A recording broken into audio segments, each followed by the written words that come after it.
खुलुमबाय गोजोन फुंबिलिनि गासैबो बड'लेण्ड बुब्लिनि अनसायगिरिफोरखौ बरायग्रोबाय।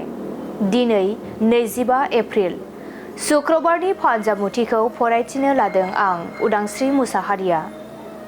फानजामुथिनि गिबियाव दं मेष राशि। नोंथांनि बबेबा मोनसे बेसेन गोसा बेसाद खहा जानो हागौ, गोसोखौ जोबोद गाज्रि मोनगोन। वृष राशि। रांखावरि बुथुमनानै लानो हागोन, बेफार फालांगियाव मुलाम्फा गोनां सान जागोन। मिथुन राशि। गेदेर हाबा मावनायाव जाफुंसारनो हागोन, नखर सामलायनायाव मोजां बिफाव लानो हागोन। कर्कट राशि। जेखि हाबा मावा मानो जाफुंनाय नङा, मावनो लानाय खामानियाव फैमाल जागोन। सिंह राशि। थांखांनाय जाथायफोरखौ गोसोखांना गोसोआव गिनाय मोनगोन, उसु खुथुजोंनो समा बारलांगोन। कन्या राशि। समाजनि मोजां हाबा मावनो हागोन, गोसोआव गोजोननाय मोनगोन, मोजां सान। तुला राशि। बेफार फालांगि खालामोब्ला मुलाम्फा मोनगोन, रांखावरि बुथुमनानै लानो हागोन। वृश्चिक राशि। गावनि थांखि होसोनायाव नखरनि मानसिफोरनि हेंथा मोनगोन, फरायनाय लिरनायाव जेंना सोमजिगोन। धनु राशि। नोंथांनि जेननांनाया बिमानि थाखाय दुखु लाबोगोन, नखराव गोजोन गैयै थासारि सोमजिगोन। मकर राशि। गेदेर हाबा मावनो लानायाव नखरनि आंगोफोरनि मदद मोनगोन, गोसोआव थुलुंगानाय मोनगोन। कुम्भ राशि।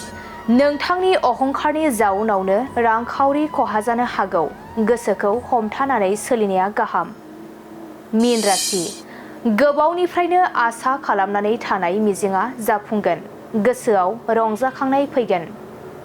दिनै सानसेनि राशि फरायथिनायाबो एसेनोसै। आसा खालामो नोंथांनि दिनैनि साना मोजाङै मोजां थांगोन, बेखौ बड'लेण्ड बुब्लि नखरनिफ्राय मिजिंथिबाय। गोजोन्थों। मोनसे फोसावथाय। दतमा UN एकाडेमि फरायसालिया लानानै फैदों बेसेन नाङै मुं थिसननाय। दतमा UN एकाडेमि फरायसालिया KG 1 निफ्राय थाखो 8 सिमनि थाखाय बेसेन नाङै मुं थिसननाय लानानै फैदों। UN एकाडेमि दतमा फरायसालिया KG 1 निफ्राय थाखो 8 सिमनि फरायसाफोरनि थाखाय बेसेन नाङै मुं थिसननाय होगासिनो दं। बिथराय आरो फाइलिनि थाखाय फर्म बिलाइनाय आरो मुं थिसननाया सोलिगासिनो दं। बे बेसेन नाङै मुं थिसननाया मार्च दाननि 30 अक्ट'आव जोबथा सान आरो हिनजावसा आरो हौवासाफोरनि थाखाय हस्टेलनि फेसिलिटिसबो दं। नोंथाङाबो नोंथांनि गथ'खौ दतमा UN एकाडेमि फरायसालियाव बेसेन होआजासे मुं थिसननो सानदोंब्ला 30 मार्चनि सिगां मुं थिसननो हागोन।